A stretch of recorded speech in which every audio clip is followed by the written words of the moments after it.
Hello দর্শক, আসসালামু আলাইকুম। আশা করি সকলেই ভালো আছেন। তো দর্শক, দেখতে পাচ্ছেন যে আমাদের এই যে স্ক্রিনে দেওয়া যে গাছটি দেখতে পাচ্ছেন, এই গাছটির নাম হচ্ছে বেগুন সবজি গাছ। তো বন্ধুরা, এই বেগুন সবজি গাছগুলো আপনারা কীভাবে চাষ করবেন তার সহজ উপায় আজকে আমি আপনাদের দেখিয়ে দিচ্ছি। তো বন্ধুরা, এই বেগুন সবজি গাছগুলো চাষ করা কিন্তু খুবই সহজ, এবং আপনারা কিন্তু এই বেগুন সবজি গাছগুলো কিন্তু খুব সহজেই চাষ করতে পারবেন।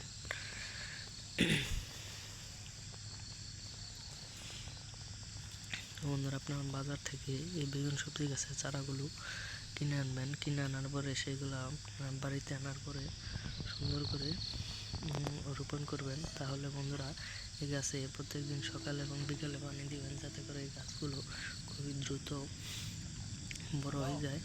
এবং এই গাছগুলো বড় হয়ে যাওয়ার পরে যাতে এই গাছগুলো অতি দ্রুত বড় হয়ে আপনার সবজিগুলো ধরে। তো বন্ধুরা, এইভাবে যদি আপনারা এই সবজিগুলো চাষ করতে পারেন তাহলে খুব সহজেই কিন্তু এই বেগুন সবজি গাছগুলো চাষ করতে পারবেন। তো বন্ধুরা, আমাদের ভিডিওগুলো যদি আপনাদের একটু ভালো লেগে থাকে তাহলে অবশ্যই চ্যানেলটি সাবস্ক্রাইব করে দেবেন। ধন্যবাদ সকলকে, সকলে ভালো থাকবেন। আসসালামু আলাইকুম।